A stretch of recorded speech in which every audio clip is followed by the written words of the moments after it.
Voilà, Monsieur Louis, pour votre question au Premier ministre sur les accords sur le budget 2013-2014.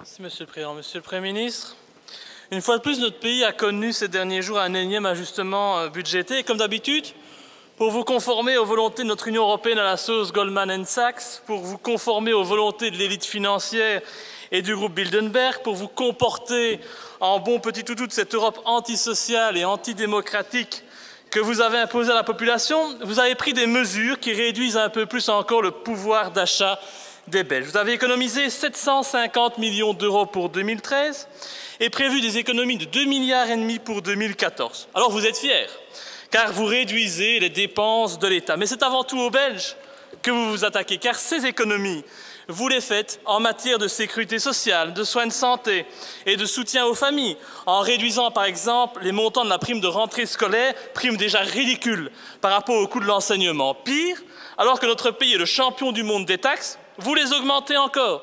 Ce n'est plus M. Di Rupo qu'on doit vous appeler, c'est M. Taxman. Et donc, M. Taxman, vous faites des économies, oui, mais des économies sur le dos de la population. J'ai beau chercher, je ne vois aucune mesure prise pour limiter les gaspillages causés par nos élus et par nos ministres. Et dans la Belgique détricotée d'aujourd'hui, nous battons le record du monde du nombre de ministres par habitant, mais nous avons aussi plus de 500 parlementaires et pas moins de 7 parlements.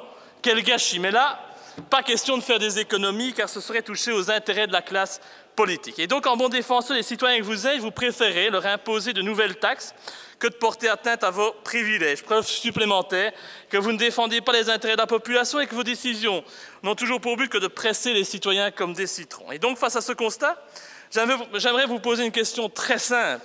Comment parvenez-vous encore à vous regarder dans un miroir et à être fier de ce que vous faites, alors que vous portez atteinte aux intérêts des citoyens belges que vous êtes censés protéger? Et donc je me demande si vous n'avez pas honte de bafouer de la sorte les idéaux socialistes de base. Je vous remercie. Merci beaucoup. Madame Jerkens.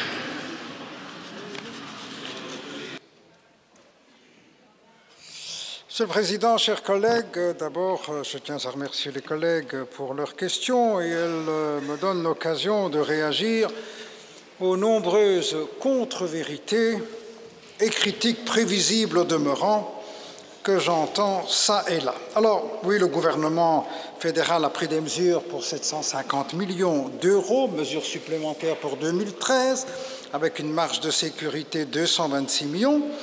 Et à cet exercice réalisé par le gouvernement fédéral, il faut y ajouter l'accord obtenu mardi entre l'État fédéral et les régions et communautés qui concerne l'objectif budgétaire commun pour 2013. Cet accord est d'ailleurs fondamental pour renforcer la crédibilité de nos engagements auprès de l'Europe et permettre à la Belgique de sortir dans les meilleurs délais de la procédure de mise en demeure. Cet accord reflète aussi la volonté de chacun de travailler ensemble pour garantir un assainissement soutenable des finances publiques, soutenir l'activité économique et la création d'emplois. Et ceci, et je réponds à votre question, règle aussi pour 2013 la question des compétences dites usurpées. Mes chers collègues, je voudrais quand même rappeler à cette tribune une vérité. Les traités, les règlements, les directives européennes sur le plan budgétaire nous obligent à respecter un certain nombre de contraires. Quand l'Union européenne met en demeure la Belgique, c'est... Vous ne nous reprocherez pas, Monsieur le Président, d'utiliser quelques secondes supplémentaires compte tenu des interruptions.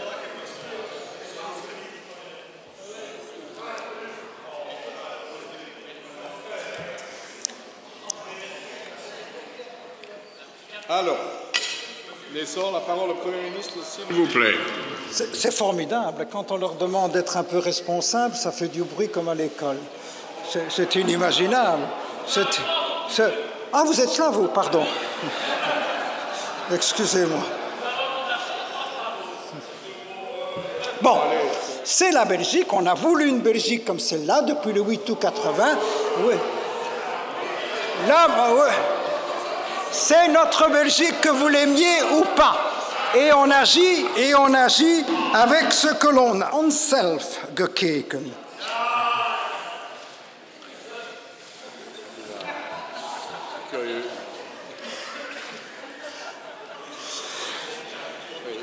Vous n'arrivez plus à maintenir votre troupe, Monsieur le Président, c'est pas possible. Bon. Essaye. Donc, le gouvernement fait le choix d'assainir les finances publiques tout en sauvegardant au mieux le pouvoir d'achat des citoyens et la compétitivité des entreprises. Nous n'augmentons pas la TVA. Nous n'imposons pas de cotisation générale de crise comme d'autres gouvernements ont pu le faire auparavant. Nous n'augmentons pas la pression fiscale sur le travail. Et enfin, nous n'augmentons pas non plus les accises sur les carburants. Rien et quelque chose, il y a toujours un monde de différence. Et nous faisons quelque chose. Une exception que nous supprimons, c'est celle notamment sur les avocats en matière de TVA, et je voudrais rappeler que l'État fédéral dépense chaque année 85 millions d'euros pour l'aide juridique pour permettre à chacun d'accéder à la justice. Pour le reste, oui, il y a une légère augmentation sur l'alcool et le tabac, mais demandez à un Français, à un Danois, croyez-moi qu'ils aimeraient bien payer les prix que nous payons dans notre pays, que ce soit pour l'alcool ou que ce soit pour la TVA. Voilà, Monsieur le Président, je vais terminer. We work, we spart and we ondernemen. Dat is waar.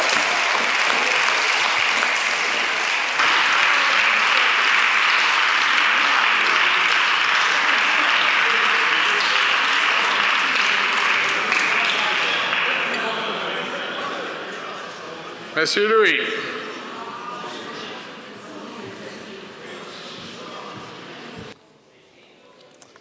Assurément, vous n'avez pas honte.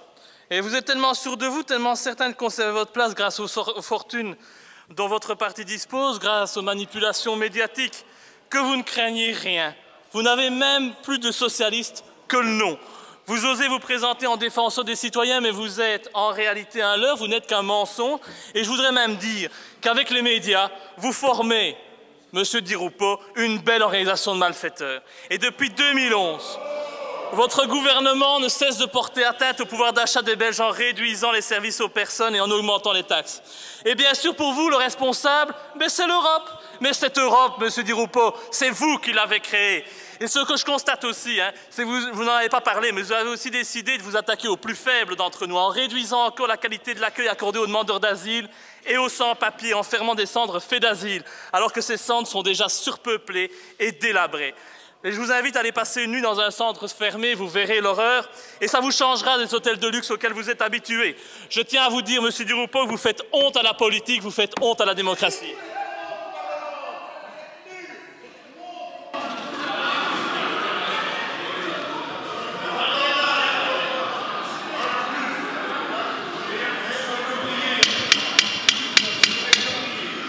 Madame Gerkens.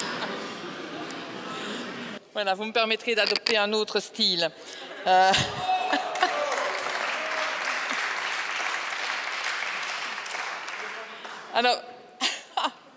Alors, entre